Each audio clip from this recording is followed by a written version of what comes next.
Hi, mate, 40 here. So I was out for a walk yesterday, and there was this young man, and he just like deliberately cut right in front of me, right? So we were about this far from colliding. And I thought, oh, maybe he was absent-minded. Maybe this has nothing to do with me. And then I saw him deliberately, I was wondering why on earth he would veer over to cut me off and to trip me up. But then, maybe it has absolutely nothing to do with me. And then I saw up ahead of me a man, apparently, a white guy, apparently talking to his wife. And this young man, like, cut right next to him so it looked like he was about to collide with him. But then the young man just kind of tilted himself like that and missed the guy by about an inch. And the guy was like, what the hell? I mean, this guy was looking to provoke a fight. I remember when I went to Placer High School, this was the first time I'd really encountered this. And I was about 17, and we'd play Grant, which was in a city school. They were in our district. And when we played Grant, right, members of the Grant school would come over to our section, right? The two schools would have completely opposite seating sections, but they'd come over to our section to try to pick a fight. I remember I moved to Baltimore in the summer of 1980. I was 14, and I spent most of that summer in the local library. And coming out of the library, I saw a young urban male like walking into the library, and I opened the door for him, and he just starts cursing me out left and right. And I said, like, what the heck, man? I was just doing something nice for you. I was opening the door. And he said, I hate what your people have done to my people. And it's like, wow, that's some intense in-group identity. I'd never encountered this intense hatred of white people before. And so on my walk yesterday, I saw this young man, and he was like deliberately cutting people off, deliberately like walking right up to them, making it appear as though he's about to hit them, and then just miss them by an inch or two. And so my immediate reaction wasn't rage, right? My immediate reaction wasn't, I want to fight him, or I want to throw down, or how unfair this is. No, my immediate reaction was, what kind of microaggressions has this young man experienced so that he feels compelled to act in this antisocial way?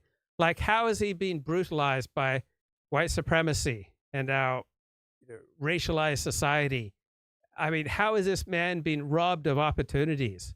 Like, how is this man being denied the normal love and affection from having a father in the home? What is it that I can do and that my friends can do to be better allies to young men like this who want to go around and pick fights and provoke all sorts of senseless violence? And by the looks of this gentleman, he was not on a path to become a rocket scientist, right? And he wasn't tatted up, right? He wasn't wearing a do-rag. He didn't have pants down, below his buttocks. He dressed like just a regular person, but I don't think he's going to become a doctor and a lawyer. And I thought, like, where have we gone wrong that this young man could be so alienated from polite society that he feels driven to get some meaning and purpose in his life? That how did he develop the hero system that it is heroic and good to cut off members of outgroups and try to provoke them into fights? And I assume that this young man didn't really have a lot to lose. Like, I would assume that if he provoked a fight, that he wouldn't get fired from his merchant bank, or he wouldn't get expelled from his elite university, that he wouldn't lose his high status, high income job if he provoked a fight and then got booked for it. So I didn't have the sense that this young man had a lot to lose. And you really don't want people walking around feeling like they've got nothing to lose. Those people are a danger. And then I was riding the bus the other day, and I got my headphones on, listening to some very pleasant, Pet Shop Boys music, and scrolling through my phone. I've got all these newspaper subscriptions on my phone, and there's a middle-aged man behind me who's on the phone to customer service. Now, I don't talk on the phone on a bus. I think it's rude to other people. So I keep any phone or Zoom conversations I have on the bus, I keep at least my end to a bare minimum. Like sometimes it's the only time that someone can talk to me, such as a sponsee or family member or a close friend. And I'll just keep my responses to a minimum because I know how annoying it is to be sitting in a confined place and having people carry on, one-way conversations. You only hear one part of the conversation. But this guy was on speakerphone. Now, I also see this with older people, like Jewish women in their 60s. All right, so smart women, smart people in their 60s, I see them typically, playing videos on their phones in confined places or carrying on conversations on their phones in confined places without having any earbuds. So we're all getting blasted. And this middle-aged man, all right, he's on the phone to customer service, and then they put him on hold, and there's just this god-awful customer service music, playing in the background. It's so awful. I have to turn off the music that I'm listening to on my headphones because it just, overwhelms that experience. It is an unpleasant experience. So I was having a good time reading the news, listening to music, and it just made the whole experience uncomfortable and unpleasant. And it did so for half the bus because he was playing the customer service music at such a loud volume that it was diminishing the experiences for 40 other people, and he was just completely oblivious. And so I'm a big believer that empathy requires abstract thought, and we have an instrument for measuring one's capacity for abstract thought, and that is an IQ test. And it's not that all high IQ people are high in empathy, but to have empathy, you need the ability to abstract thought, to put yourself in the place of other people. And generally speaking, this is consistently my life experience. Lower IQ people, generally speaking, have less empathy than higher IQ people, which essentially means they consistently behave in a less moral fashion. They are more of a menace, that they are more likely to do dumb things that, say, make stupid mistakes in driving that tie up traffic and disrupt the lives of thousands of people.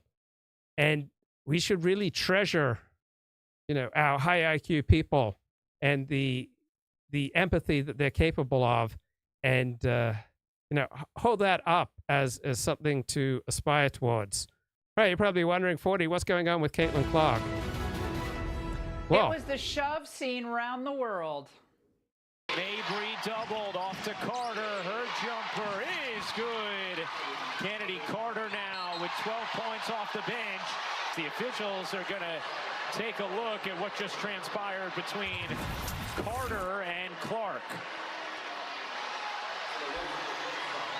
I mean, that's clearly a foul, which was called. The question is, will they call it unnecessary?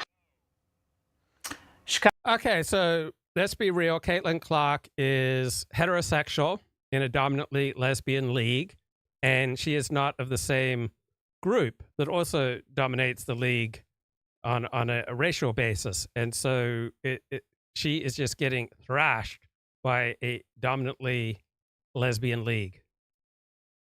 Chicago Sky Guard Kennedy Carter, the one who threw the Clark to the ground, gave this explanation. Give you an opportunity to talk about that moment between you and Caitlin. What was that play, what was said, and kind of what led to? Next question. I ain't answering no Caitlin Clark questions. Did she say anything? I don't know what she said. What'd you say to her? I didn't say anything. That's enough. That's enough. What? Joining me now is Dan Doggett, host of Don't At Me on Outkick, former head coach at Bowling Green State University. Dan, now the league upgraded the foul, I guess, to a flagrant one. So doesn't need any more explanation, right? We're all good here. Yeah, how about, hey, let's move along. WNBA players, their jealousy is shining through. I understand. Look, I get it, Laura. You go to the rim, a hard foul. You rebound, somebody takes a shot at you. I get it, rookie indoctrination. But this right here is like, what are you doing? Like, what could you possibly be thinking? And then even worse, it was almost like there was a bounty on the head of Caitlin Clark because the bench, including Angel Reese, they all stood up, hugged her, high-fivers, like, you got her. And of course, the B word's thrown in, which, all right, yeah. I get it, heat of the Classic. moment. But it was like there was a bounty. Somebody's going to get Caitlyn tonight. And it was ridiculous. And afterward, you know what? The poor woman, Carter, she should have said this. How would you have felt, Laura? I'm going to turn this on you. If she said, look, I don't like Caitlyn Clark. I don't like anything about her. She talks trash. She's come in our league. I shouldn't have done what I did, but I did it. But I simply don't like her, and she's going to have to face some toughness in this league. How would you have felt if she would have said at least that? Well, I guess I mean, there are people who are making comments about, this is racism. This is a racist targeting of Caitlyn Clark. As far as I can tell, I haven't seen every clip. She seems pretty gracious every time she's asked about other players on other teams. I mean, they're all great players. They're tough competitors. People get knocked to the ground all the time in basketball. I played in high school, not college. But you get knocked to the ground. That's not surprising. But this was something beyond that. Do you think race comes into play here? Oh, I think absolutely, because the players, Asia Wilson, Becky Hammond's one of the coaches, all the race-baiting Jamel Hills, Mike Freeman's of the world, absolutely. They've made it into a race thing. It shouldn't be. Sports doesn't need that. The competition is enough. Women's sports are growing. Women's basketball, because of Caitlyn Clark and others, is growing, but absolutely. And to close your eyes after listening to what Asia Wilson said, how this woman, Caitlyn Clark, is only popular because she's white and straight, absolutely. Yeah, and look, when you hear it externally, Laura, you can imagine the conversations internally. You've been in locker rooms. It's different. If they're saying it externally, they're talking about it internally a lot. Oh, yeah. Love to see those text messages. Just a little background on the lovely Ms. Carter, suspended by the Atlanta Dream back in 2021 for conduct detrimental to the team when she allegedly tried to fight her own teammate. And there are a couple of other little items on her resume that we don't have time to get into. But she's been trouble since she walked in, some say. Again, I don't follow her personally, but it seems to me that this is a moment where the WNBA could really stand up and say, all are welcome. If you can play and you're good, we welcome you. And the league is growing in popularity, and everyone, play hard on the court, and enough. I mean, right? Yeah, I mean, Lynn Dunn is the legendary head coach of the Fever. Her name is in the rafters, and she told me, she comes on my local radio show in Indy, and she told me last Friday that they've been sending clips of this to the WNBA office for weeks, the different shots that Caitlyn Clark has taken, the unnecessary hits. So, Laura, this isn't the first time, right? This has been ongoing. Well, but this is the most public, right? This is the most public. You're talking about it. And again, let me ask you, how great is it for the WNBA that Laura Ingraham is talking about it on the Ingram angle? Yeah, well, it is good for them, but I don't like the racism coming into play here, if that's what it is. Certainly doesn't seem like Right. Like me and my mates would just go for a walk, and there's, this young gentleman like trying to pick a fight, right? And I'm just trying to walk around and think words of Torah. And we got, these idiots trying to pick a fight, right? Like what Charles Barkley has to say here. Y'all petty, man. Hey, LeBron, you're 100% right on these girls hating on Caitlyn Clark. Y'all petty, girls. I expect men to be petty because we're the most insecure group in the world. Y'all should be thinking that girl for getting y'all ass private charters, all the money and visibility she brings into the WNBA. Y'all be petty like dudes. Listen, what she's accomplished, give her flowers. Stop being petty, all you women out there. She got y'all ass charters. She bringing all y'all this money to the table, but y'all being petty like dudes. LeBron, you are 100% right. Y'all girls, stop being petty. Caitlyn Clark, thank you for bringing all that money and shine to the WNBA.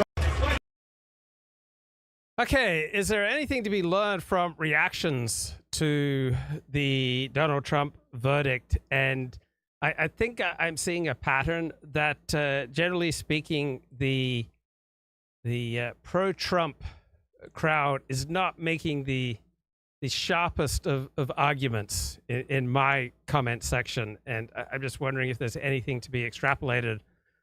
Well, okay, Don the Con, convicted felon, right? Did you read the Mueller report, right? Because they found 100% Russian interference. They just didn't have the evidence to tie Trump to it. Well, that was the whole reason it was newsworthy, because the news media was fixated on Trump's collusion with Russia, and it turned out there was no collusion. So the whole hysteria that dominated the news for 3 years was bogus. Why did you have a bogus story dominate the news for 3 years? Because our elites, particularly our elites in journalism, thought that it would be a useful tool to take down Donald Trump. Right, Trump is lousy, just like all of his supporters. Right, why are they effective? Right, talking about the left. The answer is these groups are astroturfed and a regime propped up entity. No, that's not the reason the left is effective. Right? Even if it was true, then you'd ask, why is the left so effective with their astroturf groups? The FBI could easily sweep all these people up and charge them under various organized crime statutes, but then don't. Why is that, you may ask? The FBI runs them as COINTELPRO agitators. They enjoy protection from sympathetic mayors and city councils in nearly every major cities. DAs will not prosecute or jail people in these left-wing organizations, usually unless the crime they commit are especially egregious, like murder. They have friendly media coverage in general. They have the support of billionaires funding their transportation, housing, food through charities and NGOs that allow them to show up and protest something, usually just to cause chaos, to give the police an excuse to crack down on people in any sort of protest. Nearly all of them are jobless, so they're able to mobilize and hop on a bus to go anywhere at a moment's notice. Yes, there are true believers, but most are just jobless addicts in need of quick cash, and they're antisocial anyway. Why don't most people on the right do this? Because most people on the right have jobs, families, and responsibilities that anchor them and keep them busy in the middle of the day. The modern-day left-wing movements are a wholly state-supported entity that are designed to steer anger away from Wall Street and focus it on divisive race and sex-based victim cults where everyone is fighting everyone for status and privilege in their respective cults. Right, that's a pretty good right-wing analysis. You guys need to stop drinking Donald Trump's Kool-Aid. All Trump wants is your money. No, that's not all Trump wants. Trump is right on the three biggest issues. Right, immigration restriction, law and order, and remaking our trading system to favor American workers. Right, so however odious Donald Trump's personal behavior might be, however childish he can get, he's right on the most important issues. If Trump can get your money and get elected to lower his and his buddies' taxes, that's gravy to him. How many times has Trump been acquitted? Well, he stood up to impeachment several times, was not impeached, but he's been in an enormous amount of litigation even prior to running for a political office. How he stands up under all this pressure is a good question. As long as the right is this silly, the left can move forward. So this is a video that I made that got a lot of response. Why is the left more effective than the right? Right, this is from Joseph Carter. So let's see what's going on here. Some between Black Lives Matter and Antifa on the one hand and the alt-right on the other hand. Black Lives Matter and Antifa are at least 100 times more effective than the alt-right. They're at least 100 times more cohesive than the alt-right. After Donald Trump's election, the alt-right directed almost all its fire on each other. That's not happened with Antifa and Black Lives Matter. I can't think of hardly anyone who's fighting within Black Lives Matter or fighting within Antifa. So the left seems like it's far more effective. They bring people together and they organize them and they provide them a way of expressing themselves and they get along. The alt-right just does not get along. They basically hate each other. And so why is the left so much more effective? Why is Black Lives Matter and Antifa so much more effective than the alt-right? Also, it seems... What the heck? Why is this muted? What the heck? If you're on the right, you're probably traditional and you're probably religious. And so you probably spend most of your time earning a living and being with your family and being with your friends and being with your community. And politics is just, there's just not much time in your life. So the right has children, the left less likely to have children, therefore they have more time. So one reason that homosexuals are so accomplished is that generally speaking, they don't have kids, so they have more time to go pursue their interests. Now, this also means that I think that the trads and the religious and the right, I think, are reproducing more than the left. And so to a certain extent, leftism and certainly some of its variations, such as transgenderism, is not going to reproduce. So I suspect that trads are going to reproduce, and people who are so intense about politics and devoting so much time to politics, I suspect that they're going to be less likely to reproduce than less politically intense people on the right who are probably going to have 4 kids. If you've got 4 or 5, 6, 7 kids, you're simply not going to have time or resources for political agitation.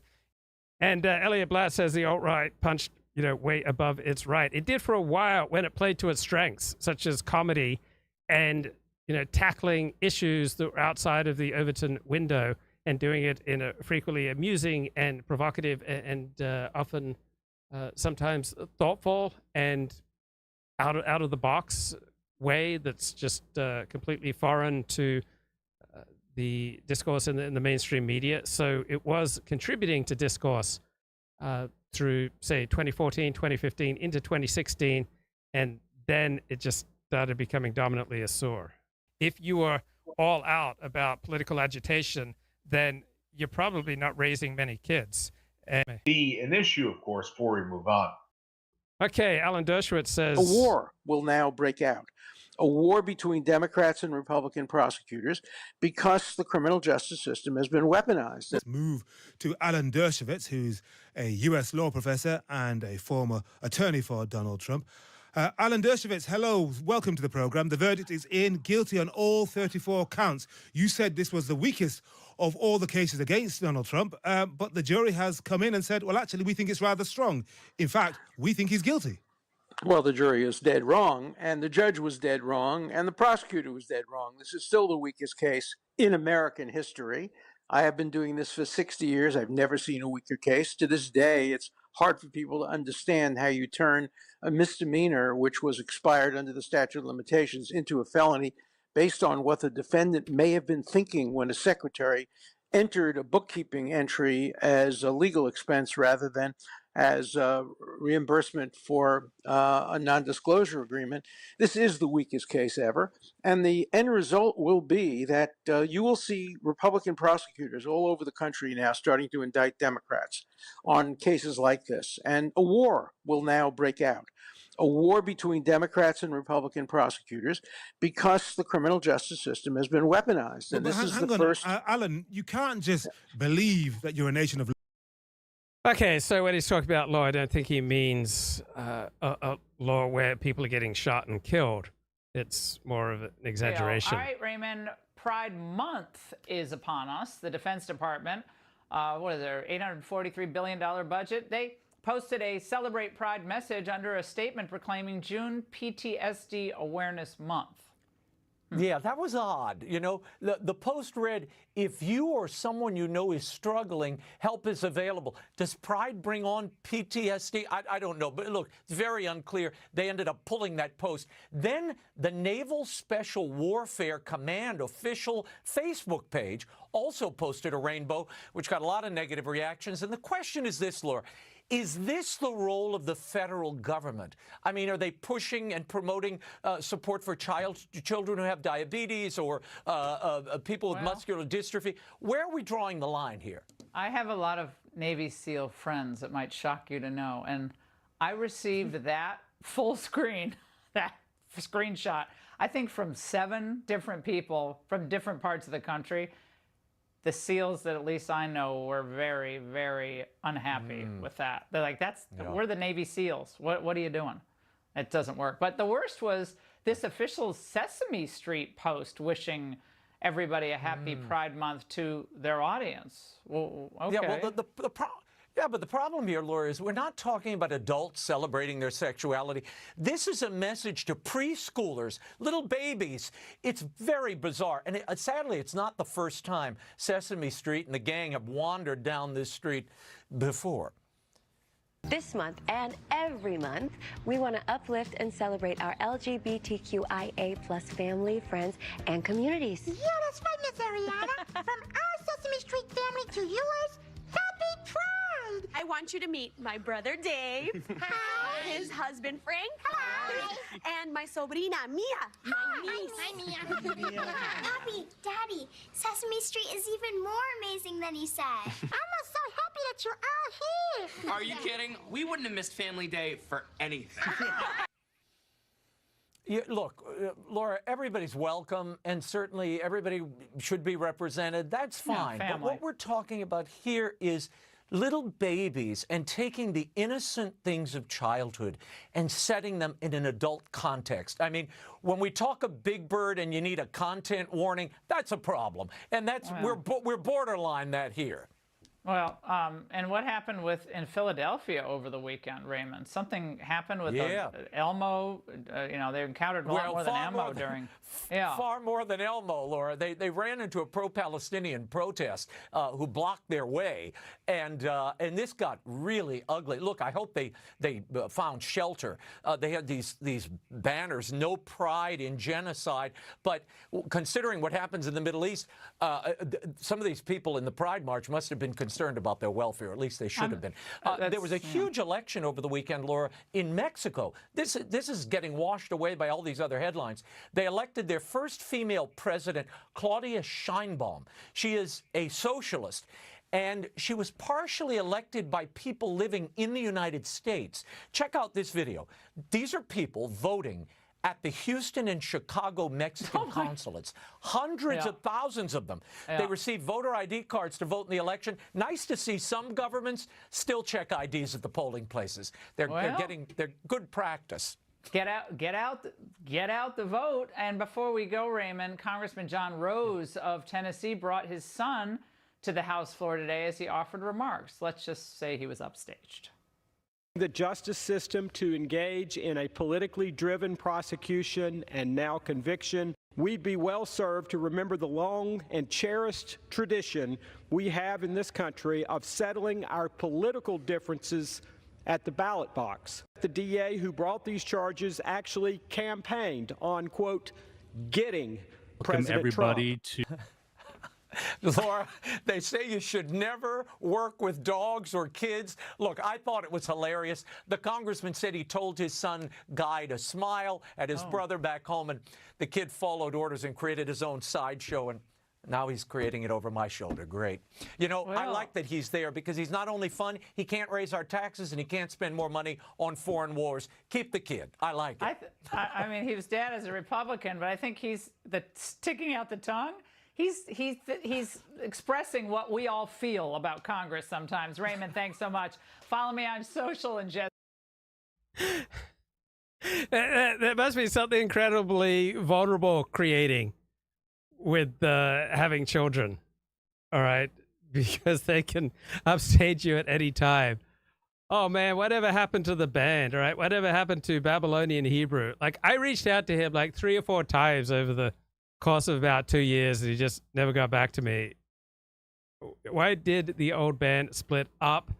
Well, I think perhaps the easier, less painful question is, why did the band get together? And we got together in a special time when there was still considerable free speech in America, and you could say things on live streams, and you had a sense that America was changing for the better. We were riding the Trump train, and we were incredibly excited to discuss all sorts of out there issues. And there was still enough high quality of discourse to make it worth it to talk to people, generally regarded as outside the polite conversation.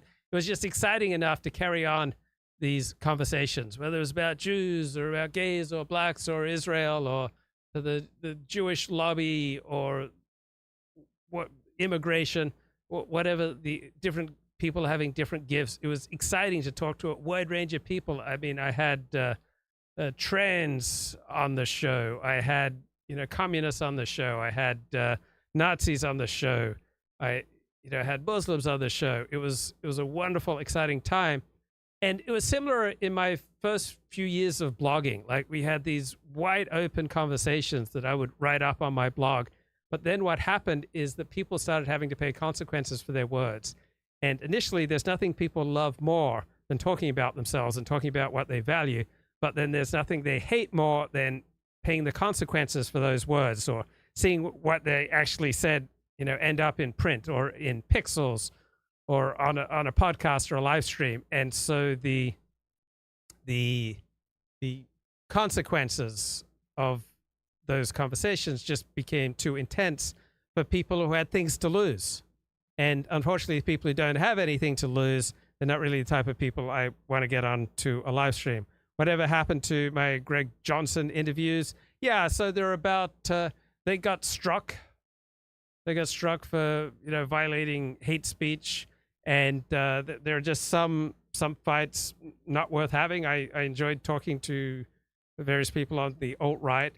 And there are just some fights that you just don't want to have every day, right? There was a time and a place to have these more wide open conversations, but then people appropriately considered their own best interests and they started backing off, and I became more careful. And then the other big reason that perhaps the band broke up is that when I incorporated doing daily shows with Kevin Michael Grace, the panel discussions weren't necessarily the same kind of fit that they were when I was just coming to do the show and just throw it open to a panel, which is how the show rolled through the first few months of 2018. But once we started doing daily shows with Kevin Michael Grace in June of 2018, the panel started to drop off. I think Countercurrents is bigger than ever. Well, did they largely go behind a paywall? I haven't checked it out in a long time. So various people from the show got together and went into business. And to the best of my knowledge, they're thriving, right? They have discovered, bonds, ties, connections, and money-making opportunities. The world's opened up for them through connections they made on this show. And God bless them, all right? It's not in everyone's best interest to be appearing on live streams. I was shocked with Kevin Michael Grace and Luke Split. Yeah. But Elliot Blatt was not, right? He saw in the weeks preceding the split that I was not happy, that I was increasingly shutting down. And Kevin Michael Grace is just incredible intellect and an incredible live stream performer. He's got an incredible level of discipline. He would bring, a great deal of preparation and research to the shows. It was an honor to do shows with him for almost 2 years, but that ran its course. So yeah, I guess I understand a little bit why bands break up, but I don't think the band broke up because we got sick of each other. I could be wrong, but I think overall the band broke up because it just wasn't in people's interest to participate in live streams. Also, the band broke up when YouTube just cracked down on what you could say. So when the band got together, you had this much freedom of expression on YouTube. Then the band broke down when you only had this much freedom of expression on YouTube. And it just wasn't worth it to have these, narrow conversations on a live stream anymore. And if you're going to go onto a live stream, right, it takes a lot of energy. You're making yourself vulnerable. There are lots of negative repercussions.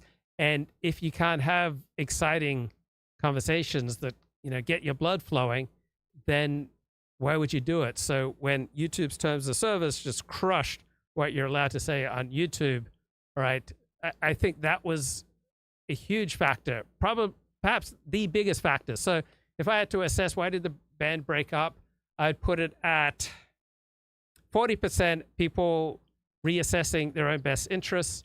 I'd put it at 40% YouTube restricting its terms of service, and then maybe 10% bringing on Kevin Michael Grace on a daily basis.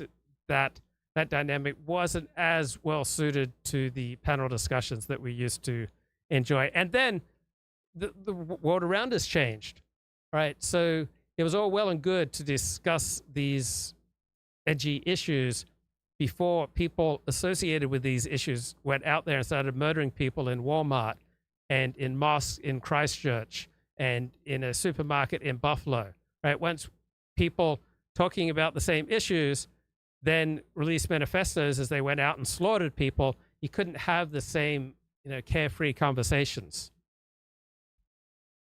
I always thought the Kevin Michael Grace Luke dynamic was a little weird. The split was timely. Yeah, it happened on the Friday before the Super Bowl of 2020. And I guess I kind of reached. It happened to me very quickly. It was basically that Friday afternoon after my last show with Kevin. That's when I thought, I think it's best that we go in a different direction.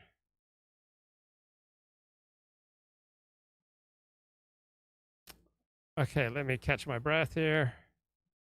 Let's see what's going on. Trump. Welcome to Jesse Waters Primetime tonight. Donald Trump is in the building, and the former president getting a standing ovation from the assembled masses. Democrats try to knock out Trump while more Americans flock to his corner. He's a grown man. He is the smartest man I know. This guy's the most generous, honorable man that I know. Hunter Biden's gun case kicks off. Is the fix in? Did you speak to the FBI, CIA, DIA concerning viral research of any kind? I can't give you the specifics of it.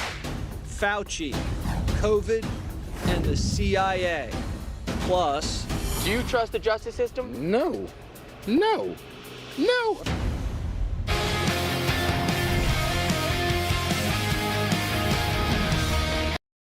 Okay, I just want to roll through a few more comments on my various videos. So since I started releasing shorts, my number of views on my Luke is Back channel are up about 25 times. And the number of views on my Luke Forward live streams 18 YouTube channel, the views are up about 50 times. And along with the increase in views are a vast increase in comments. Fake allegations for every charge against Trump. Well, the allegations weren't fake, right? The allegations resulted from, real behavior that many people would find off-putting, but did it rise to the level of a felony? That is surprising. So Paul writes, Matt Taibbi, are you saying that Donald Trump did not falsify business records? Matt Taibbi says, well, when Lehman Brothers hit $50 billion in liabilities, nobody got charged with 34 felonies. HSBC laundered for the world's most murderous cartels. No one got charged with 34 felonies. Right? They avoided criminal penalties to preserve the bank's charter. So the punishment does seem absolutely extraordinary. Right? It just doesn't seem to fit the crime from my perspective. But let's come down. Comes down to good versus evil and right versus wrong. Well, I think it'd be easy to say for most conventional hero systems, Donald Trump was engaging in a lot of bad behavior. And see, unlike Donald Trump, like when I had intercourse with porn stars, I only did it for elevated philosophical and journalistic reasons. Right? I felt I was on this divine mission from God to expose what was happening in the San Fernando porn industry and the wider challenges that the commercial sex industry presented to America. And so I felt this moral, this journalistic, and this philosophical compulsion to immerse myself in the belly of the beast. But when Donald Trump got together with Stormy Daniels, he just did it for his own animalistic pleasure, right? When I engaged in that sort of behavior with porn stars, I did it for the most elevated of philosophical and journalistic reasons. Like for me, it was straightforward investigative journalism. It was straightforward participatory journalism, just like George Plimpton and Tom Wolfe used to do, right? I took it seriously. All right, Luke, breaking news. There's a new Jewish Mexico leader. She's not a big fan of the Jewish identity, and she's not a fan of the Jewish state, so she's quite the lefty. Mexican peso drops, stocks tumble. Oh, yeah, Steve Saylor said, how come Mexico can know its winner, right, that same day, but for the United States, it'll take weeks, sometimes over a month to get an election result? And I suspect that it largely breaks down to the average IQ of that particular voting precinct. So the United States has a substantial low IQ population that Mexico does not. And so the efficiency of life basically correlates with the average IQ of the population. So those areas of the United States that take a long time to tabulate votes, it's not because the Democrats are engaged in perfidious vote rigging. It's because these are low IQ communities with comparatively few resources, and American elections largely depend upon volunteers to a much greater extent than any other first world nation. We have a federal system where voting standards and voting procedures not just vary from state to state and city to city, they vary from county to county, right? Australia is also a federal system like the United States, but the law doesn't change dramatically as you move around the various Australian states. You wouldn't find states like Victoria coming up with a new law to, imprison and convict some opposition, politician like New York City did with Donald Trump. And the best way to kind of exemplify the difference in culture between the United States and Australia is that when you're going to get a meal for people in the workplace in the United States, it takes about 45 minutes because people need their different menus and they have to order their particular options. While in Australia, the boss will just get everyone pizza or everyone Big Macs or everyone Chinese food. But because Australia is much more cohesive than America, right, they get to do so much of life much more quickly and efficiently. All right, Australian elections run like greased lightning compared to American elections because Australia doesn't have these communities of low IQ, low achievement, low income, and Australia doesn't depend, like other first world nations, doesn't overwhelmingly depend upon volunteers to operate its electoral system. It's kind of weird. So let's get a quick survey here about how people are talking about the Trump putting conviction. him behind bars. Do you agree with that it would be difficult or nearly impossible for the law enforcement institutions to put him in actual jail? No, they would just put him in a double wide somewhere out near the fence, out in the grass. And he would eat there, he'd shower there, he'd exercise there, he'd be away, as Danya Perry said, from general population, but it's obviously doable. House Democrat Benny Thompson just introduced legislation to strip presidents of Secret Service protection if they're incarcerated. He wants Trump shivved in the yard. Here's what the former president had to say about going to prison. Watch. The judge could decide to say, hey, house arrest or even jail. How do you face what that could... I'm okay with it. I saw one of my lawyers the other day on television saying, oh, no, you don't want to do that to the president. I said, you don't beg for anything. You just, the way it is. That could happen. I don't know that the public would stand it, I'm not sure the public would stand for it. With a... You're saying if they tried house arrest or... I think it would be tough for the public to take. At a certain point, there's a breaking point. Democrats think locking up Trump locks up America first, but it doesn't. Makes it stronger. You ever see the prison bodies on inmates? Trump's in the Bronx, at the bodegas, at the fights down the shore. It's driving the media mad. Trump appeals to Democrats more than the media does. The media isn't trusted anymore, and they know it.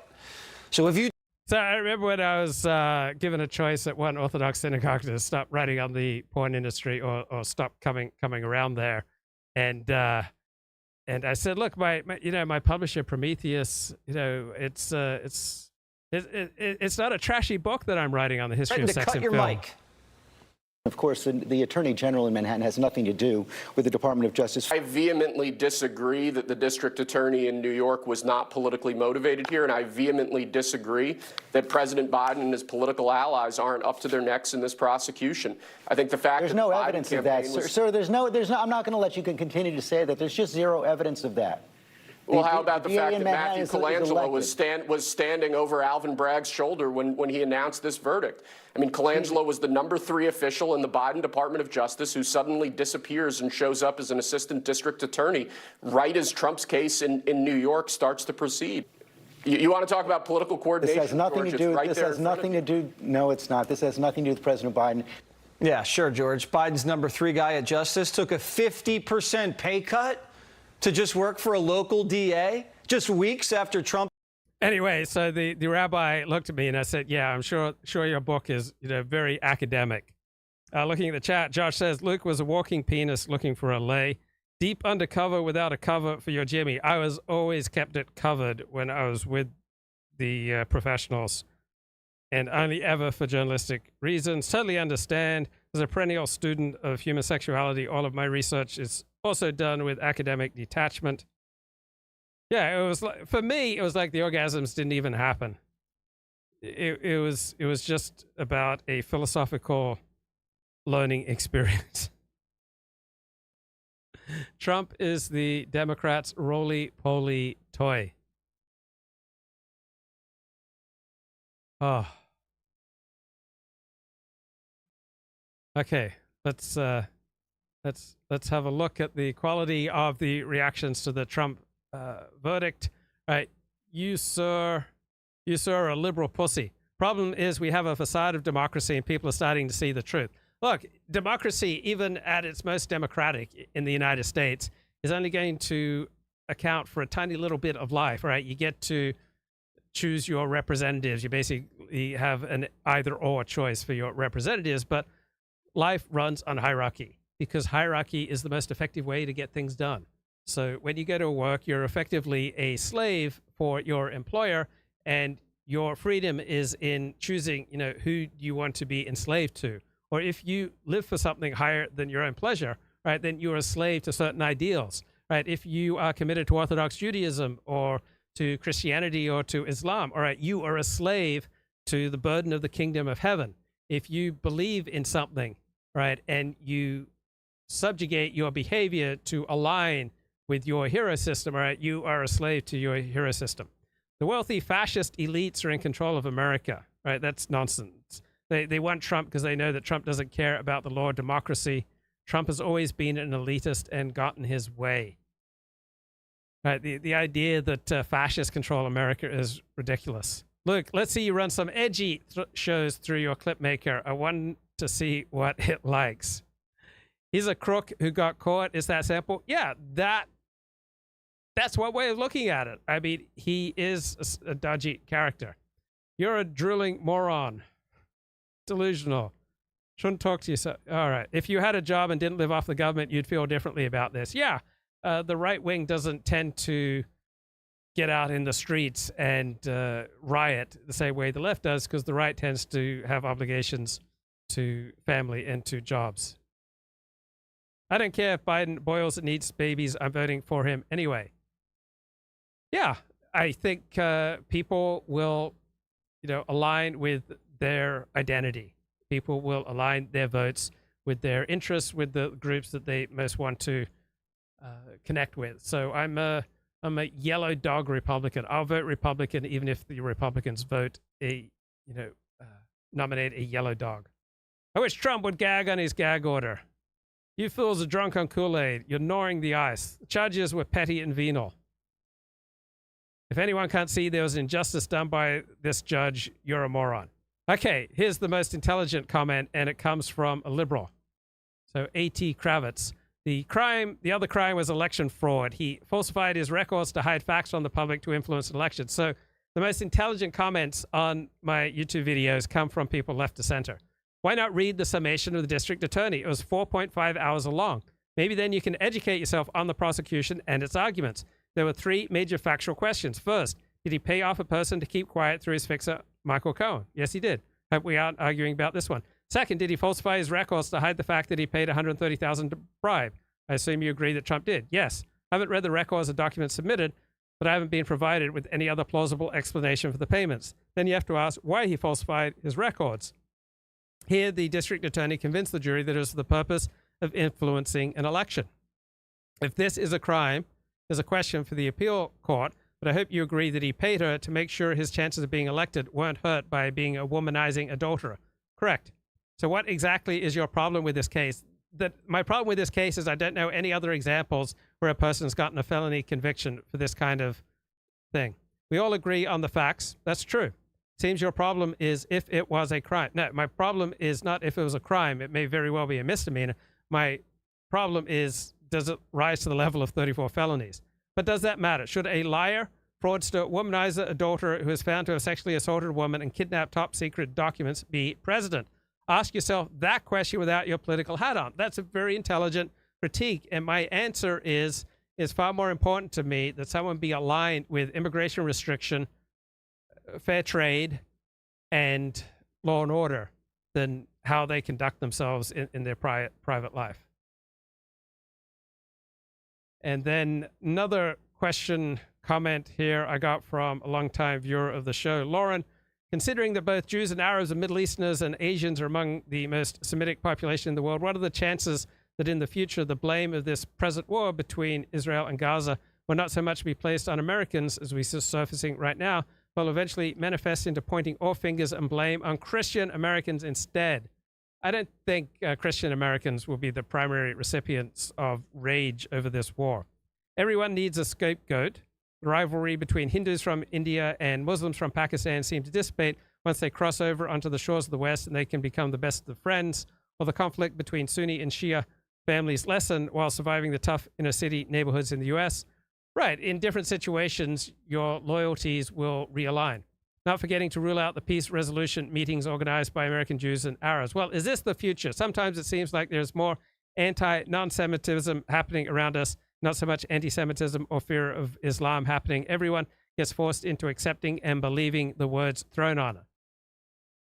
Yeah, so on the face of it, right, it's much easier to make the case for significant anti-white racism than it is to make the case for an outsider, to make the case for the truth of Orthodox Judaism, or for the truth of Christianity, or the truth of Islam, or the truth of any major world religions. Like, it's easier pragmatically to make the case for the existence of anti-white racism and the significance of anti-white racism. It's easier empirically and logically to make that case than it is to make the case that microaggressions and systemic racism are, crippling low-achieving groups in the United States.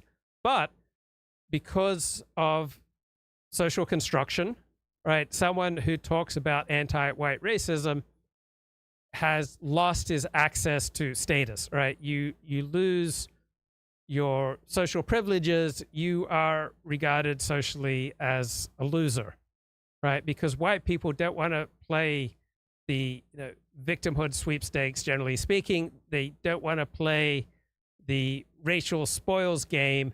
And so people who talk about anti-white racism, though on the face of it, empirically, rationally, right, they've got a much stronger case than anyone trying to make a case to an outsider about the transcendent truth of any of the major world religions, or trying to make the case for microaggressions or wokeness, right? A lot easier to make the case for significant anti-white racism than it is to make the case for wokeness or the great threats of microaggressions, right? So Jeremy Carl has come out with a new book. It's called The Unprotected Class, How Anti-White Racism is Tearing America Apart. It's called The Unprotected Class. It has provoked a lot of conversation, not all of it polite, but all of it interesting and much needed conversation on the right, the center, and the left. I'm guessing that the conversation on the left has been a little bit more vitriolic, shall we say.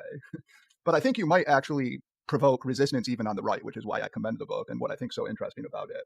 So you explicitly say that there is sort of a ubiquitous anti-white culture in the United States, which is a provocative statement, or ideology, let us say.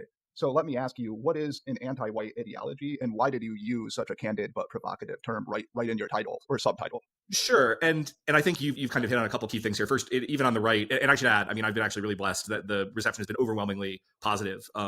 But on the right, even just today, I'm kind of dealing with this guy, Heath Mayo, who has something of a following, and he is very upset. A lot of particularly the Never Trump right, although again, I think maybe, I don't know where you kind of fall politically, but I think some of those guys are uncomfortable with something that's so direct and confrontational, almost constitutionally. By the way, let me try to move this. I'm going to seem like I'm a little bit in the sun's glare here. This is home studio hijinks here that we're dealing with. But Yeah, I mean, and I'm glad that you brought up the point of anti-white, because this was very, very conscious. And in fact, originally I had wanted to title the book, as I've mentioned in some other interviews, "It's Okay to Be White." And I got that actually by the editors. And then the sales staff a couple months later came back and said, we just can't sell a book like that into Walmart and Costco. And I thought in many ways, right, this was a perfectly indicative of the point I was trying to make in the book, which is if I said it was okay to be Black or okay to be Hispanic or okay to be Native American, nobody would bat an eye. But if I say it's okay to be white, I might as well put on my KKK hood. But I was very, very dedicated to putting white right up front, because I thought there have been some other really worthy books that are maybe a little bit adjacent to my space. Guys like Richard Hanania and Chris Rufo, who actually endorsed this book and has really been an incredibly effective activist. But I think there's a tendency, or Christopher Caldwell, my colleague at Claremont, to kind of talk about wokeness or critical race theory, and there's a certain obfuscation. And I understand that tendency, and I don't even necessarily criticize it, because I'm very much interested in practical politics, which is maybe something we'll get into a little bit later. But I really wanted to make a very conscious decision to write and speak clearly about exactly who I was talking about. Yeah, so the Caldwell book, which you referenced, was called The Age of Entitlement. Right. And it does address many of the things that you talk about, although yours is much more forthright, shall we say. And so there's a kind of, I mean, it's a cliched, hackneyed term at this point, but I think it is appropriate here, which is Straussian, right? Yes. There's a kind of Straussianism, which is, if you read The Age of Entitlement, you can be like, yeah, I see what he's saying. But if there's always this plausible deniability, like, no, I didn't write that. No, you wrote it, though. Yeah, well, it's funny you should mention that, because I've said about Christopher, who's a wonderful writer and thinker, that he has this great talent for being able to talk about these sorts of issues in an obscure enough way that he can still write for the New York Times. And I didn't have that goal as a writer. Having said that, I'd say two things. One is, both particularly Hanania's and Caldwell's book are much more narrowly focused on the Civil Rights Act as kind of a focus. And I take a much, much broader view. So mine is certainly not, I wouldn't want the person who's not read it to think, oh, this is just a more polite version, a less polite version of Caldwell. Right. Not at all. I mean, it's a much more expansive book, but I think certainly in the way that we treat civil rights law, he's a little bit obscure. Having said all that, there's actually plenty of Straussian. I have to say this as a Claremont guy, kind of the home Strauss. There's plenty of Straussianism in my book. I do not put all of my cards on the table. The reason why I don't put all my cards on the table, and probably wouldn't even do it in this interview, depending on what you asked, is that I'm very interested in being actually effective in the political sphere. And so these references to Leo Strauss, they come from a book that Leo Strauss wrote, where he argued that the major philosophers didn't say what they explicitly said, but they were hinting at something that they couldn't say out loud, because they had to, preserve their own well-being. But if you use the magic decoder ring that Leo Strauss's commentary affords you, then you can learn what the great thinkers were really on about. All right, some sharp comments to my videos. I'm a classical liberal, not a Trump supporter. I spent over 40 years as a Democrat. I can see how abusive the prosecution of Trump for a host of false charges has been. Yes, right? If this happened to a person on the left, I would hope that those on the right would feel as you do.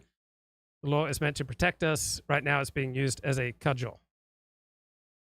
And I was wondering why Trump's rhetorical response to the conviction has so far been so weak. And looking at the comments here, Trump has a gag order. He said as much as he's allowed to say, given that the government of New York was allowed to take his right to free speech. Well, everyone in his situation is going to have limitations on his speech.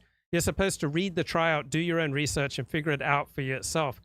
This notion that we're supposed to do our own research and read all the trial transcripts is absurd. It's something that people toss off that has absolutely no relationship to reality, right? People don't have the time to do this, and they shouldn't be expected to do this. No one cares if Trump goes to court. No one cares if Trump is convicted. If Trump is running, he will be elected. This country can't survive another 4 years under Biden. And I get a comment, Facebook Nazis love you. I didn't know there were that many Nazis on Facebook. Our judicial system should not be at the mercy of our political system. Yes, but it always is, right?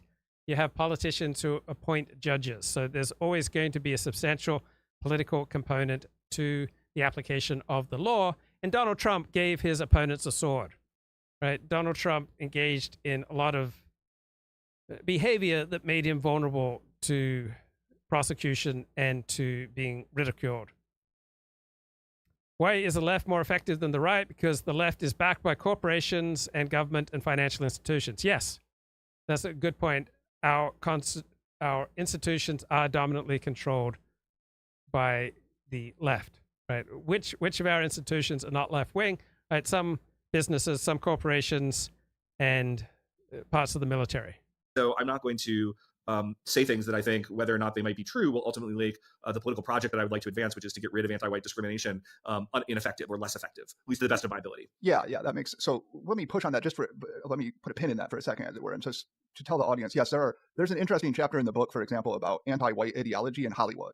Yeah. Which, as somebody who loves art and literature and finds what's happening in Hollywood appalling, I was quite attracted to that chapter. So yeah, there's a lot in there. Now, question on this though, that so I'm a bad Straussian. That is to say, I recognize, like if you pushed me on it, I recognize the necessity of some kind of obfuscation, like hidden messages, whatever. Right. But for some reason, it rankles me because I think, wait, we're intellectuals. We're supposed to be. We have this like very privileged position. Yes. Like this is. Yeah, it rankles you because reality rankles you. Right. There's never been a time in history where you could call out all the myths that are most beloved by the people around you. Is where I believe. I don't believe in white privilege, but I do believe in intellectual privilege. Okay. Right. And that therefore we have to tell the truth to the best of our ability. But well, this is what Charles Murray almost literally said. You may know that thing when he was writing the bell curve about Herenstein. I don't know if we literally talked about his privilege as an intellectual and the importance of telling the truth. So I know that quote. I think I've referenced it elsewhere. Again, I think So I notice with my shorts, when I say things that Trump is winning, I get about 100 times as many views as if I say things about Trump losing. There are always different groups of people. I'm now responding as a political actor that push on different places in the political system. And I am very expansive. I talk to people who are far to my left and I talk to people who are to my right. And I tend to be very tolerant of people who have different views. And my view is my role in this system, even though of course I am an intellectual with lots of degrees, et cetera, I am not trying to push the most purest intellectual view of my thesis. I'm trying to push a thesis that will stop anti-white racism and discrimination in the U.S. And it's a very practical project, and I don't make any apology for that. But there are going to be other people, and again, I don't know.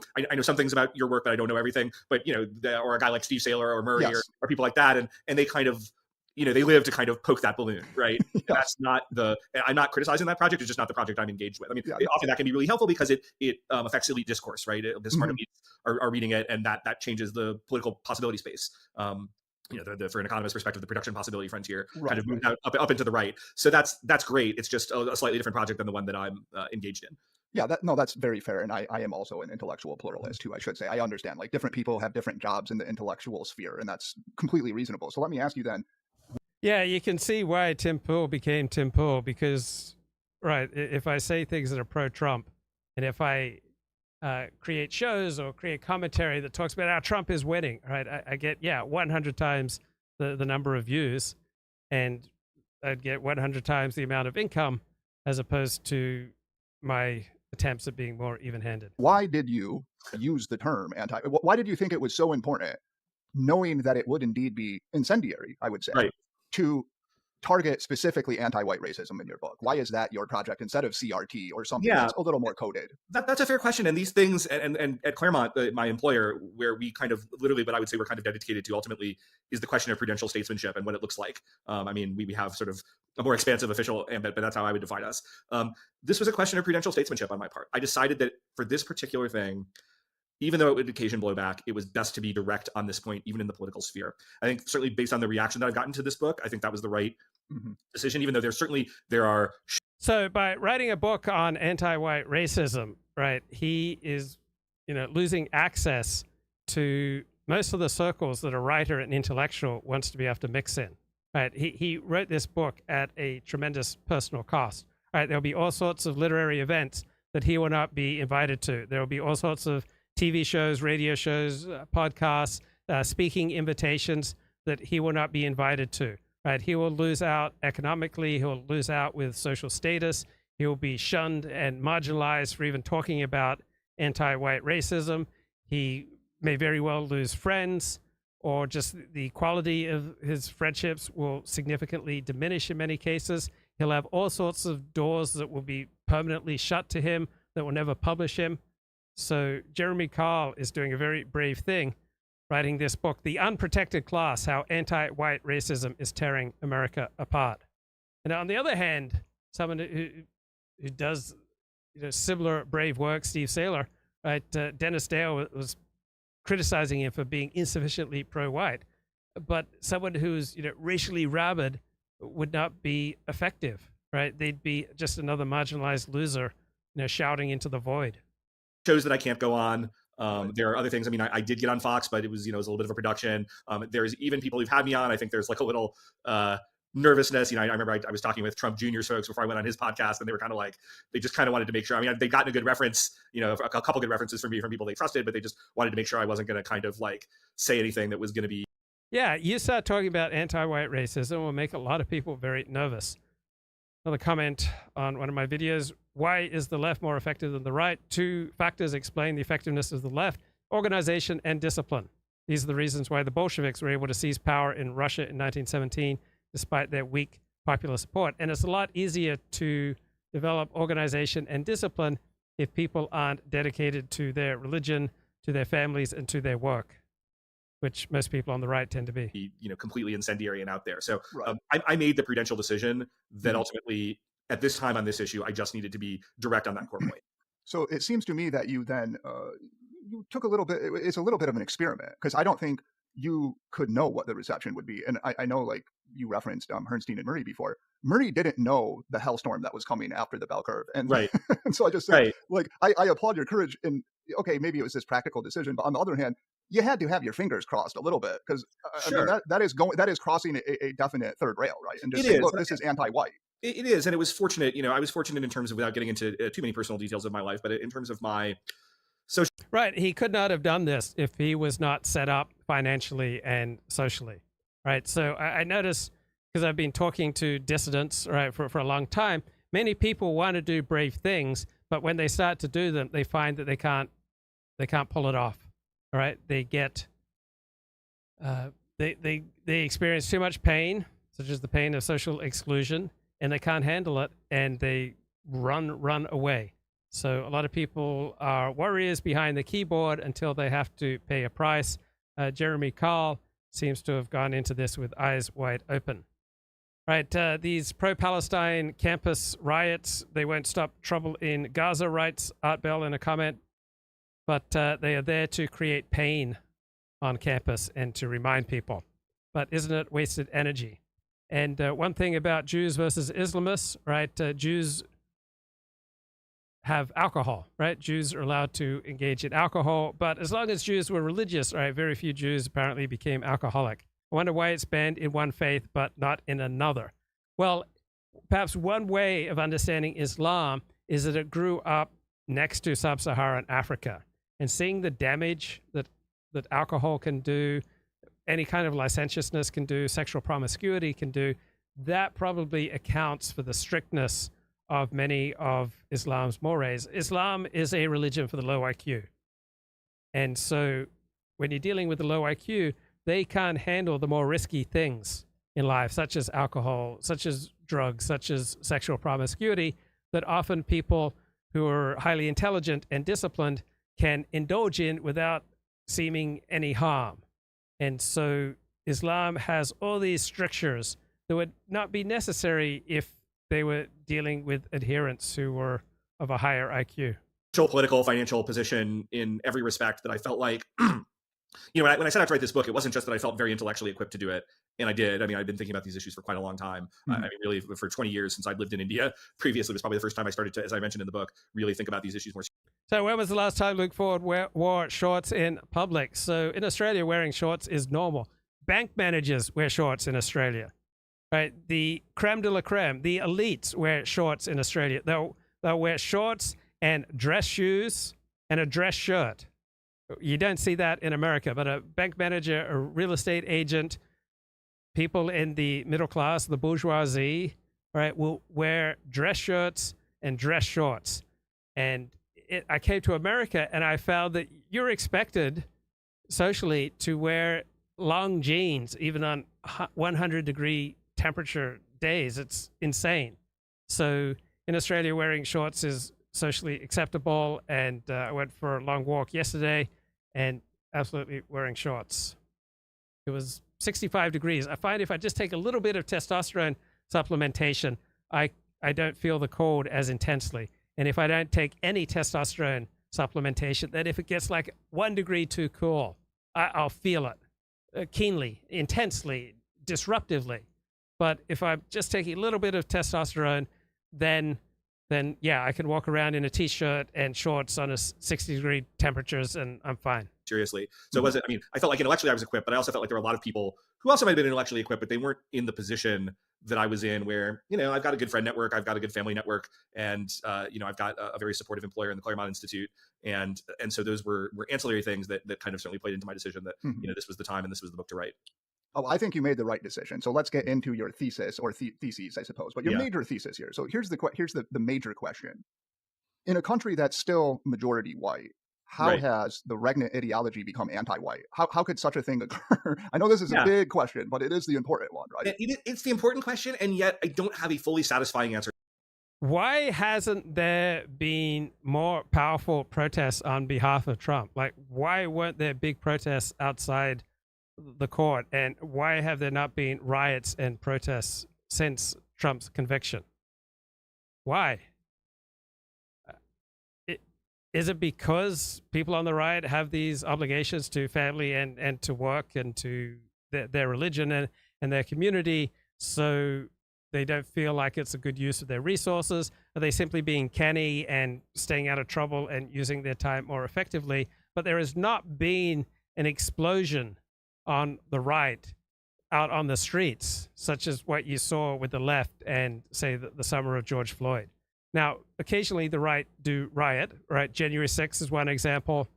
And there was one instance during the recall in 2000 when you had that count of the vote in Florida going down to the final days, and it wasn't clear whether George W. Bush or Al Gore would win.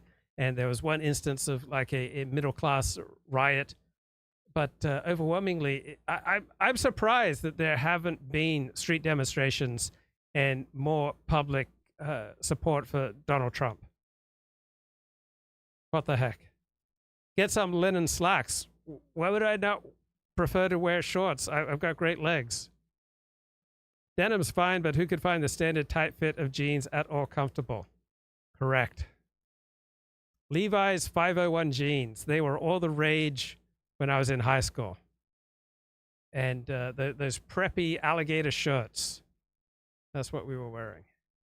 To it. I mean, it's not that I don't have, I'll give you plenty of answers. Sure. But in many ways, there's a couple books that I kind of want to write as sequels to this. And I haven't really talked about them too much at first, because if nobody was interested in your idea 1.0, then you probably shouldn't be pushing on ideas 2. Okay, yeah, this is the comment to one of my videos that provoked me here. The American people should be protesting about this Trump conviction, something that needs protesting and people taking the streets. Why aren't Trump supporters taking the streets? Why aren't they protesting? In 3.0, but as the book, I mean, the book sold as many copies in the first week as my kind of low end hope for the first year. So there was a lot of interest in the book. It sold really well. It's been reviewed very well.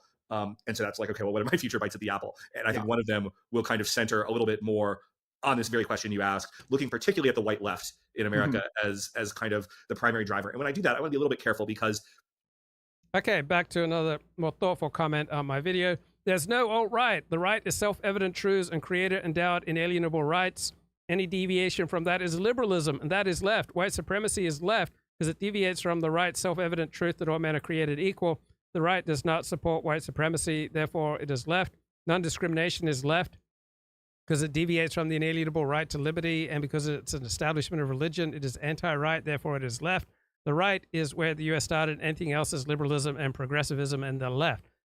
Well, United States was founded on the principles of classical liberalism and Anglo-Saxon jurisprudence. So the right has traditionally stood for more traditional ways of doing things and a greater acceptance of hierarchy and a greater ease with disparate incomes, right? A greater ease with wealth and aristocratic privileges.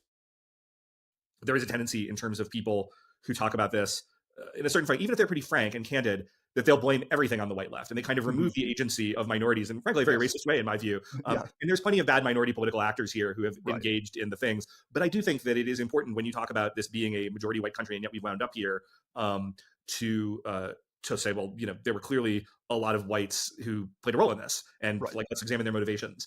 So I think. All right, here's a quote from Tom Sowell, or at least attributed to him. One of the painful signs of years of dumbed down education is how many people are unable to make a coherent argument. They can vent their emotions, question other people's motives, make bold assertions, repeat slogans, anything except reason. Well, the American public educational system is the best in the world. It gets the best results per ethnic group of any public education system in the world. So to make a coherent argument usually it requires well above average verbal IQ, and then it has to be important to you, right? You have to work at it, right? To be a good golfer or a good basketball player or a good tennis player, right? You have to usually get some training and work at it. And maybe those are the reasons we don't have so many coherent arguments. How much testosterone do you need to take before you feel comfortable in a thong? When you talk about the white left, there's sort of two different things going on. One is it's a little bit of a flex.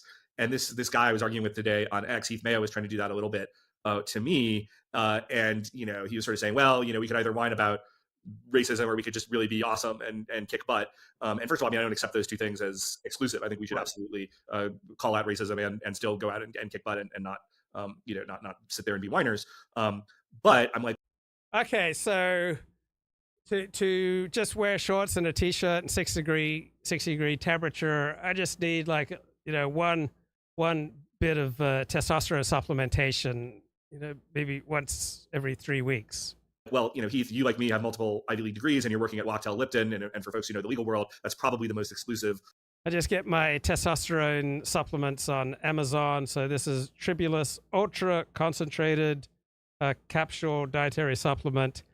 But, to stride around in my mankini, all right, that requires testosterone supplementation every day. All right, that requires a great deal of confidence. And I'll be honest, most days I don't feel pretty enough to wear my mankini in public. Law firm in the country. So great for the 0.001% of white Americans. Yeah, it's not going to matter, right? Like you're going to sail. And that's what I think the white left is doing, right? If you're really at the top of the heap, if you have huge amounts of ability and or huge amounts of resources, it's kind of a flex, as the young kids would say, to say, yeah, like white privilege, white fragility, whatever, because you can overcome it or you have connections to overcome it. So I think that that's kind of one element of why the white left has done what it's done. It's a little bit of a power play.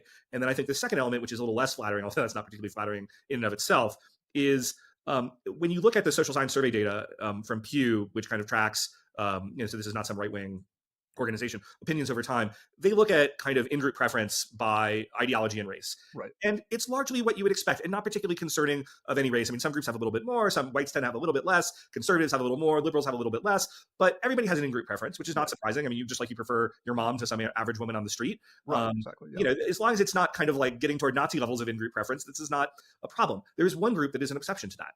Yeah, and it's not as though, Nazis are the only alternative we can think about for high in-group loyalty. The Japanese, the Koreans, parts of the Chinese population have substantial in-group loyalty. And when you look at it graphically, it sticks out dramatically. And this is white liberals. And white liberals think that whites are dumber, more criminal, et cetera. You kind of you go down the line, that's how they feel about whites. Yes. And I can only connect this in some way to their own personal unhappiness and the hugely disproportionate amount of mental illness that we document in this community. And again, I think this has been shown by a lot of nonpartisan survey data.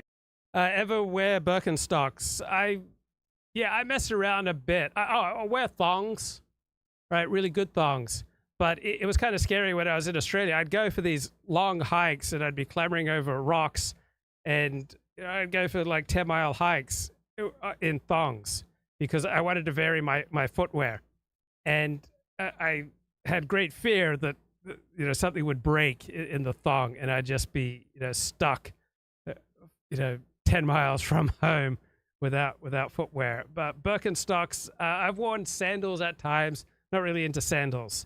So I'm perfectly comfortable in thongs, however. I can walk for miles in thongs, but I don't have the aerobic health that I used to have. So I noticed the last 2 times I went back to Australia, it'd take me about a month until I was able to catch my breath while swimming in the ocean and diving under every time a big wave was coming. I'd dive under it, and very quickly I'd just be out of breath, and it took me about a month of building up the swimming to get my breath back. And I noticed that when I climb hills, I am not in the top 50%. right, I tend to fall back. And you'll hear me, running across the street, and as I'm doing a live stream, and I'll start breathing hard, so I don't have great aerobic health. Like, I could go out and I could walk, 20 miles right now, and I'd be fine. But I could not run an 8-minute mile right now. So the fastest mile I've ever run, I don't think I've even run a 6-minute mile in my life. And even if you want to correct for, well, if you're in these subcultures, you're sort of more likely to want to go to a therapist or feel that that's okay. I think even when you kind of correct reasonably for that type of stuff, you still see a pretty large effect. And so I think some of this is a combination of mental illness and unhappiness among a very powerful group, which is white liberals. Yeah, it's like literal self-hatred. Now, what's interesting about this, and you say this, you write this in your book, so you don't have... A man in a thong cannot be counted on in an emergency. Very good point, Glib Medley. Have to dodge this question, I know. Yeah. And I was happy that you wrote it in there. And it's something that just baffles me, which is this.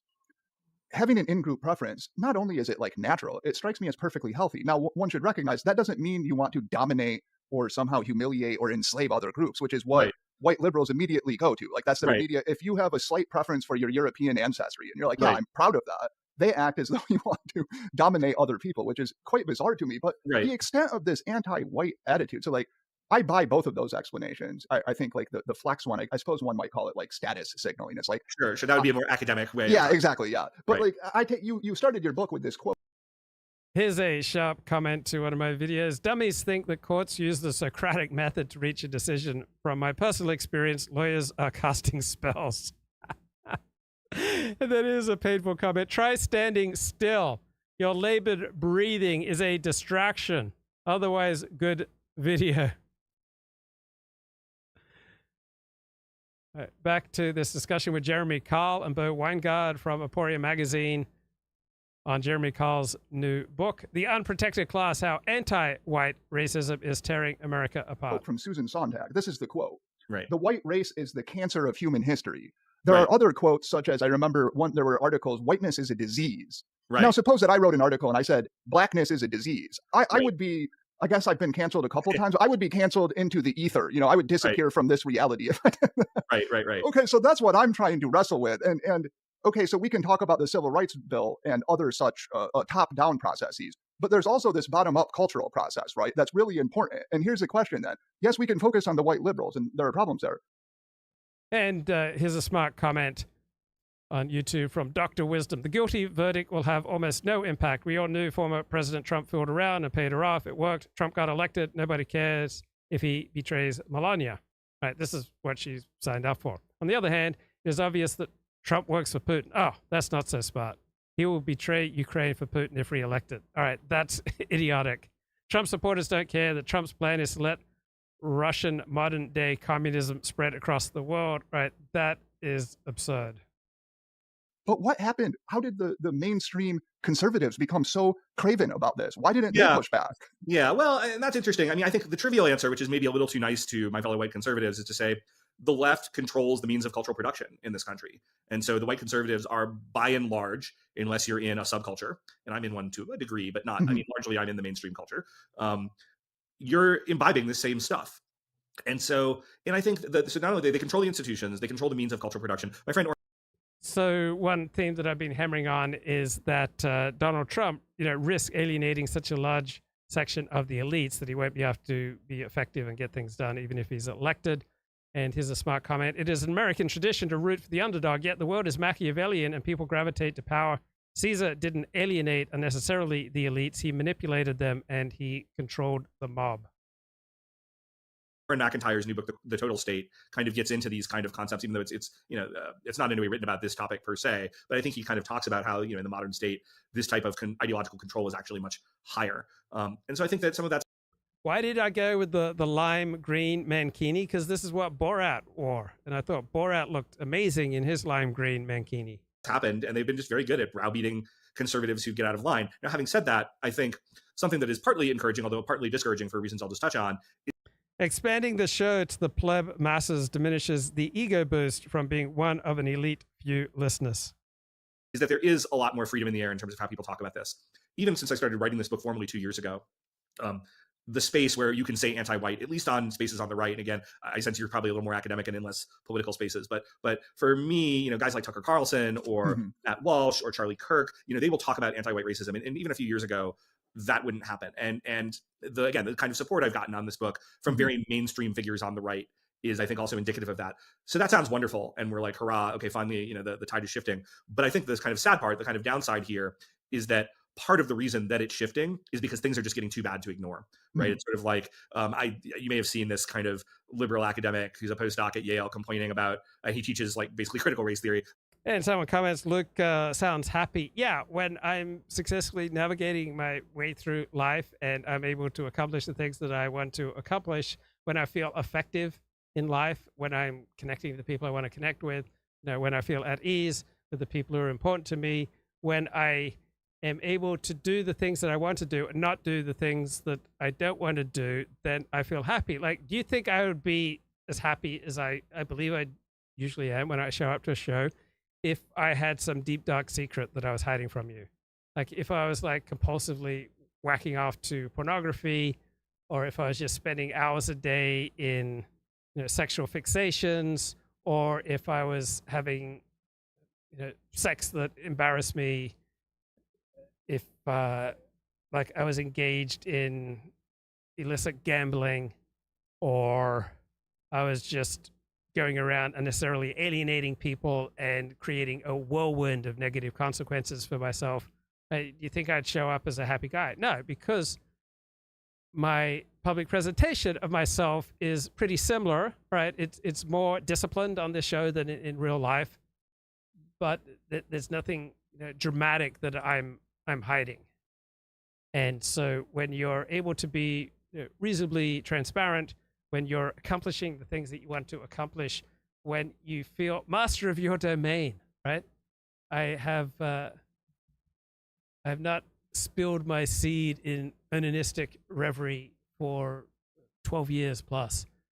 When you're master of your domain, when you're not looking at porn, I used to look at a bit of porn, when you're not sacrificing your dignity to have sex with a bunch of randos, when you're not going around needlessly hurting and alienating people and causing harm to innocent people, right? You don't then have to go into defensive crouch and worry about the whirlwind that's heading your way. All right, when you have that sense of efficacy, right, where you feel a mastery of your own choices and your words, and it's been greatly helped by the Adderall and the ADHD medication, right? The Adderall helps the impulsiveness and helps me to stay on track, but the clonidine and the Strattera help me modulate the intense emotional ups and downs that come with ADHD. In particular, since I've been on all three of these medications, I have not suffered from that rejection-sensitive dysphoria, which completely disfigured my life. About how he can't get a job as a white man, and then he sort of rake over the coals. But I think that's...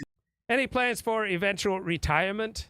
Well, I feel like I could keep live streaming into my 90s. My father kept doing lectures and videos up until his final months, and until basically the last 6 weeks of his life, he was working on his books and working on his lectures. And my father had tremendous dental problems. Why did my father have tremendous dental problems? Because he liked to read when he was riding a bike. And one time he didn't notice that there was a ditch, and he rode into a ditch, fell off, and damaged his teeth around age 22. And he had a lifetime of just agonizing teeth problems. Like, they all had to be yanked out, I think, when he was about 87. And someone who was next to him in the aftermath of having all his teeth removed sent me an email like, your father's on his last legs. Like, essentially, I was told that he was dying. It was that traumatic. And then my father also lived by essentially a 90-10-10 diet, 90% carbs, 10% protein, 10% fat. And along with the fall that he suffered on an evangelical tour of Russia circa 1993, right, he was suffering from such severe type 2 diabetes that he had to have, I believe, insulin, or at least a very regulated, disciplined diet. And because I try to stick to a diet that is in the zone, right? About 40% carbs, 30% fat, 30% protein. I've learned the Alexander technique. I don't have any dental problems. I think I'm headed for a pretty good trajectory for many more years of live streaming. Indicative of where we are, that a smarter and more sophisticated regime used to always have places for people like this, like white people who would bash other white people. Yes. I mean, they should still have one now. It serves their regime interests. But things have gotten so out of control that even as tokens, he's not really needed. It's kind of like the Lord of the Rings metaphor is like worm tongue no longer being needed for Sauron or whatever. I mean, I can't remember the exact story. I'm sure I'll get people yelling at me in the comments. But it's, it's kind of like that. And so I think it's just things have gotten so bad among younger people for college admissions and other things that it's Right, here's a thoughtful comment on YouTube. So I released this short video, is the Constitution a joke? And then the response is, then what should we be venerating? We have no other documents that are so entwined with the entire government, state or federal. Our entire judicial, executive, legislative branches and their respective rules and regulations were all modeled off the Constitution. Well, there's something more important than a Constitution. That's a coherent people, right? That the purpose of the state and the purpose of law, the purpose of culture and the purpose of having a defense is to protect, preserve, and allow for the development of a particular people and their progeny, right? And so if you have a coherent, cohesive, high trust, effective people, right, that is the best guarantor of a good direction, right? It's far more powerful than a constitution. Oh, really? So our constitutional rights are a joke? They go live in another country if you don't like the freedoms the Constitution gives us. Goodbye. Right? I didn't say the Constitution is a joke, but the Constitution is not the source of our freedom, right? The source of our freedom is our people. And to whatever extent we can maintain and develop cohesion, social trust, and effectiveness, right? When we're at war with each other, right, the Constitution isn't going to save us, right? America had a bloody, vicious civil war, and the Constitution didn't save America from that. kind of like, okay, well, even if I'm a little bit of a weak sister, I'm going to. Have I been to Claremont? I've been to Claremont, but I haven't been to Claremont University. Luke is a guru. Why is this man on the distant right? Thank you. Speak out on this. So I don't mean to, castigate any group unfairly, but I just want to take the National Review as an example. Now, I'm an avid National Review reader myself. Right. I think they're pretty indicative of mainstream conservatism. I guess that's what I'm talking about, because you were talking about. Yeah, Steve Saylor used to publish in the National Review, and he stopped getting published because the National Review wouldn't put next to his byline that he also wrote for VDare. And so Steve Saylor took this principled stand. Well, if they won't list my writings for VDare, then I'm not going to write for National Review anymore. So Steve Saylor essentially stopped writing for National Review. One comment here. Oh, God, I think I found the channel for paranoid lunatics. And then good challenge. How come the United States can't win any actual wars except against weak third world countries a fraction of its size or strength? Because the United States doesn't need to. Right? People won't put forth their best effort unless there is an appropriate reward or an appropriate need. Conservatives want to conserve. They oppose revolutions. They want a gentle return to normalcy.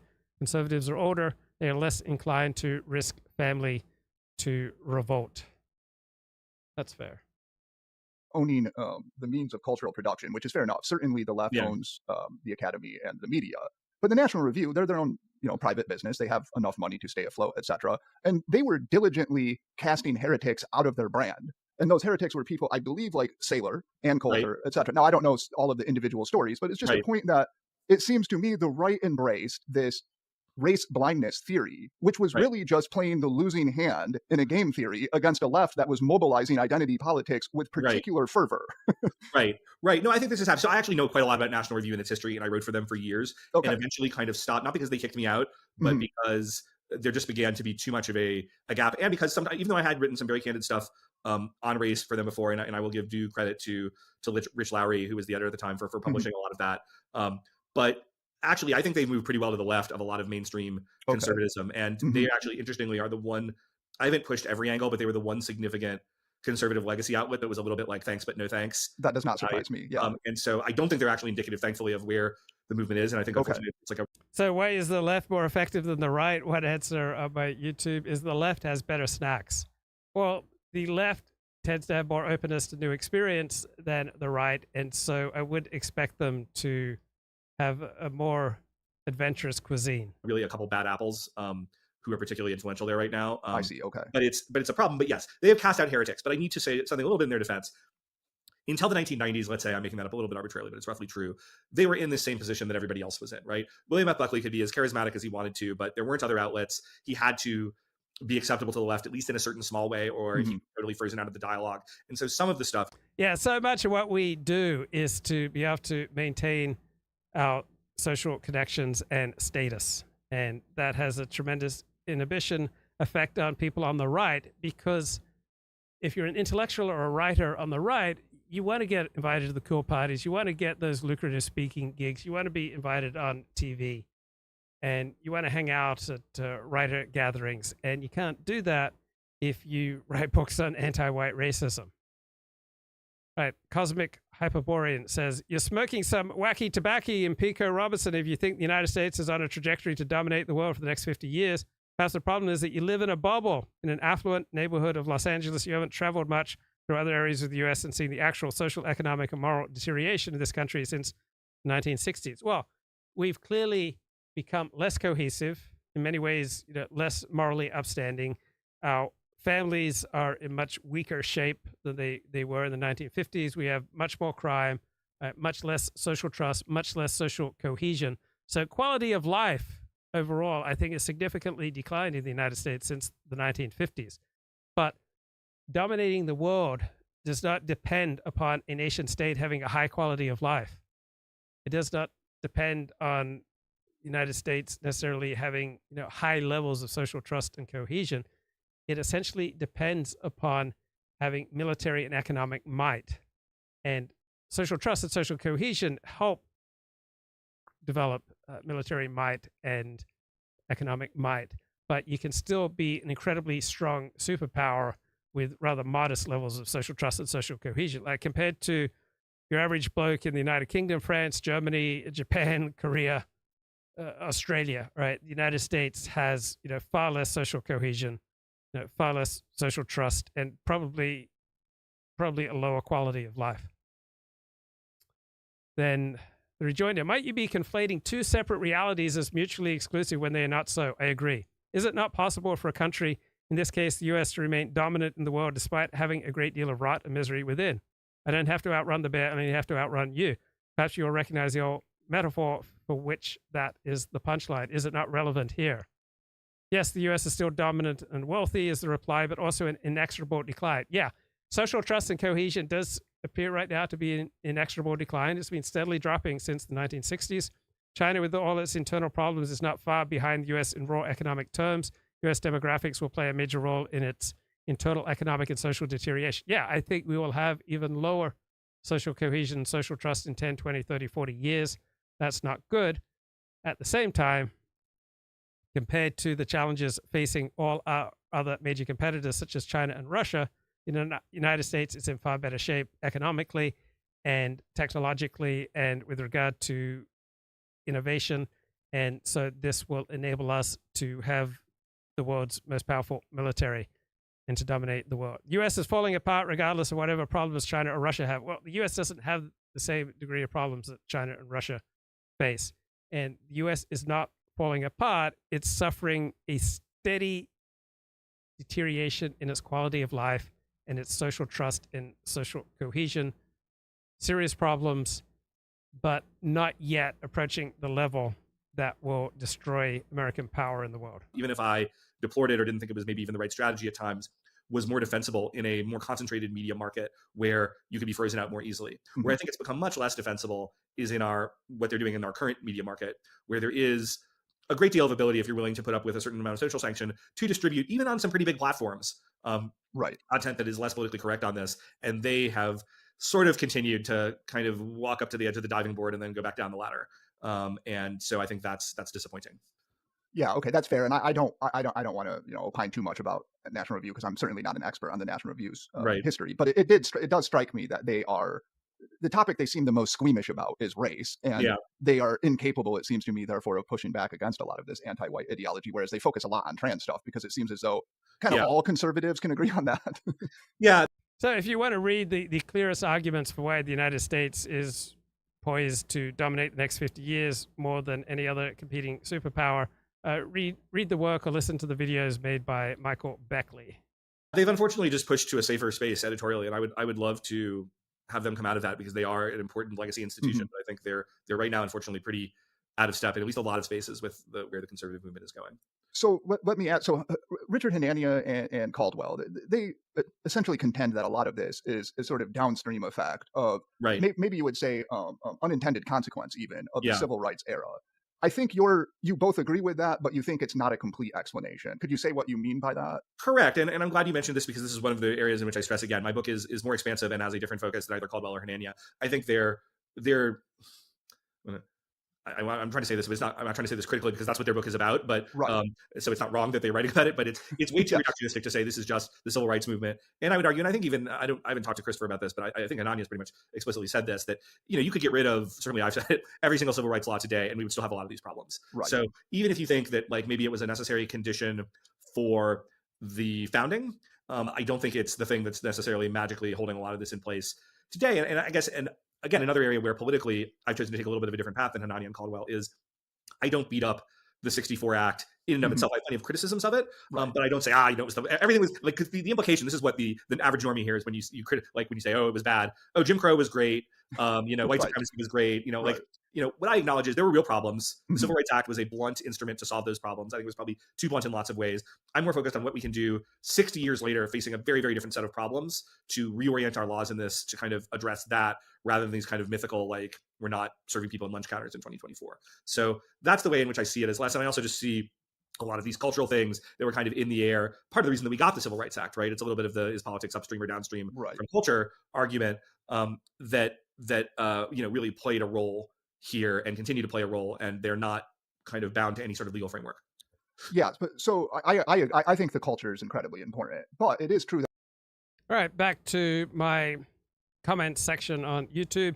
The majority of groypers are pseudo men without the knowledge or the skills to refute any consensus human biodiversity opinions. Same applies when they throw out that Steve Saylor is a white-hating Jewish Zionist, where the tweets and the screenshots are at most stating widely accepted philo-Semitic facts. Next comment. 120 years ago, the concept of race resulted in nice, respectable folks just like you and me being strung up in trees. Is that right? Is it just purely the concept? Or is it a concept that reflects the primary cause of group conflict? And that is different groups often have different interests and human desires are infinite while natural resources are limited.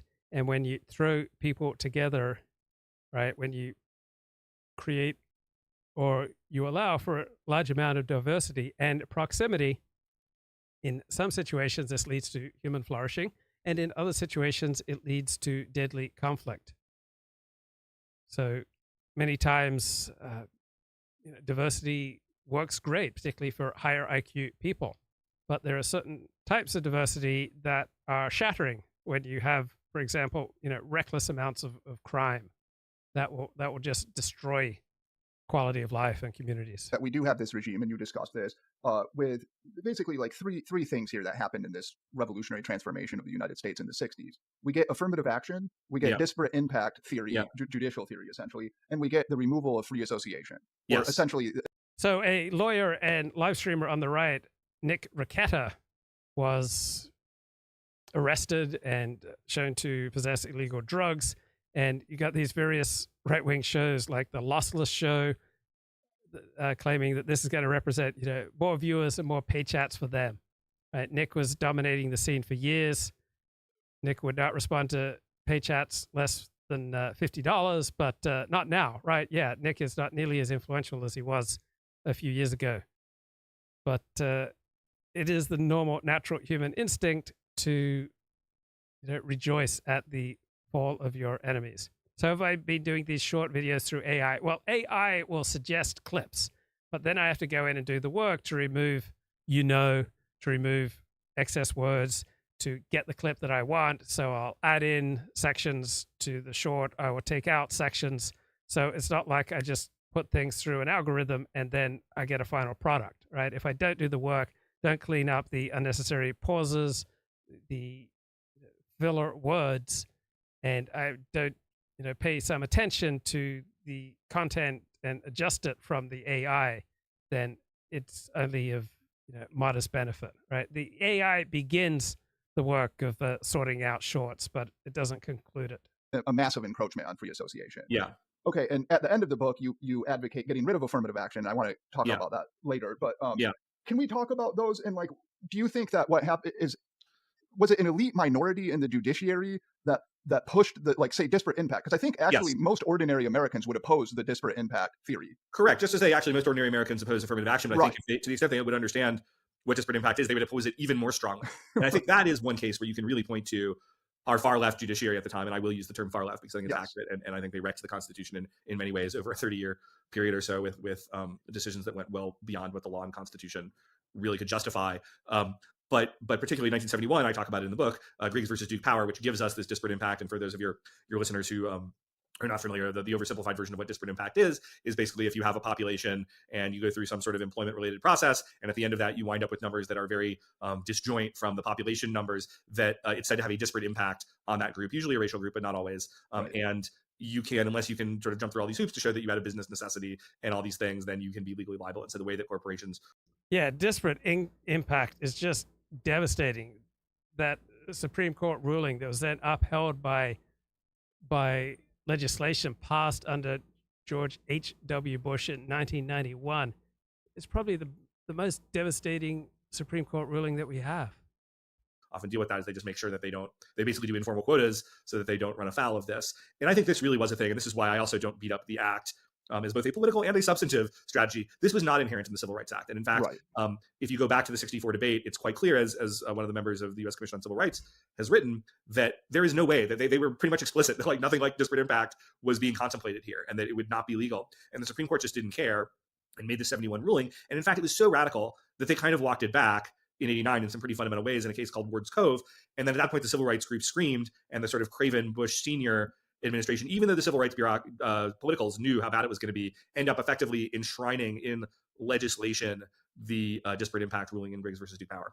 Right. So in the 1991 bill, I think the civil rights. Correct. Yeah. 91 So Civil Rights Act. This is like a familiar story because the same thing happens with Hart-Celler, which for people who don't know, the Hart-Celler Act was the 65 Immigration Act, which eventually led to massive demographic transformation of the country. And we'll just talk about how much in a little bit. But if you look at the debate, I was shocked when I read the debate because the people explicitly said, no, this won't. Right, this is a conversation taking place on Aporia magazine. A couple more comments from the chat. The left eats their own while the right gets stronger and stronger every day. Get out of the liberal echo chamber. Start thinking for and educating yourself and join the people in draining the swamp. God bless the conservative populist movement. And God bless America. Then another comment. Guys, I swear the reason I have no viewers is just because I'm drawing from a smaller, high IQ population size and not because I'm a pseudo-intellectual hack.